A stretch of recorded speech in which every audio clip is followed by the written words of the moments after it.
Hi guys, കമ്മണിക്കുട്ടിയാണ് കേട്ടാ. കമ്മണിക്കുട്ടീനെ കുറച്ച് എഴുതി പഠിക്കാന്ന് വിചാരിച്ചു. ഞാൻ ഇങ്ങനെ കേട്ടെന്നിട്ടൊക്കെ ഇങ്ങനെ എഴുതാ. എന്തെല്ലാം സ്ഥലേ എഴുതാനായിട്ട്. കരക്കുര കരക്കുര കരക്കുര. വേറൊന്നും എഴുതാറിയില്ല. കരക്കുര കരക്കുര കരകുര.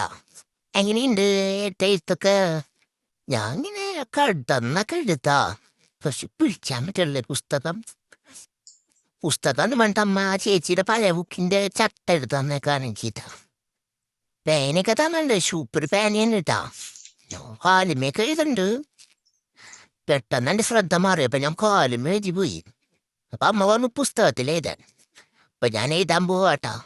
ഞാൻ എന്തിനാ എഴുതാൻ പോണേ? കരക്കുര കരക്കുരാന്ന് ഞാൻ എഴുതാൻ പോണേ.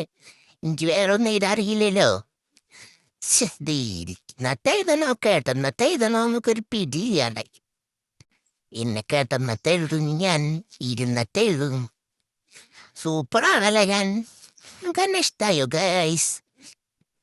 പറയട്ടെ, ഞാൻ പാപ്പു നിന്നിട്ട് എന്നെ നെറ്റിമേണ്ടല്ലോ. ഉഷു, ഞാൻ അത് ചോദിച്ചു വെക്ക് ചിരി വന്നു. എൻ്റെ പല്ല് കണ്ടാ നിങ്ങൾ അങ്ങനെ ഉണ്ട്, സൂപ്പറായിട്ടുണ്ട് എൻ്റെ പല്ല്. കൊട്ടിക്ക് ഞാൻ ഇതുകൊണ്ട് എല്ലാവരും കൊടിച്ചിത്ത ഉടുകൊടേക്കും ഞാൻ. എന്നെ കണ്ടാലറിയില്ലേ ഞാനൊരു പാവം കുട്ടിയെന്ന്. അവരത് വന്നിട്ട് ഞാൻ ആരും കടിക്കുന്നില്ല, നല്ല കുട്ടിയാ. ആണോ മീ, എന്റെ പല്ലത് സൂപ്പറല്ലേ ഗൈസ്?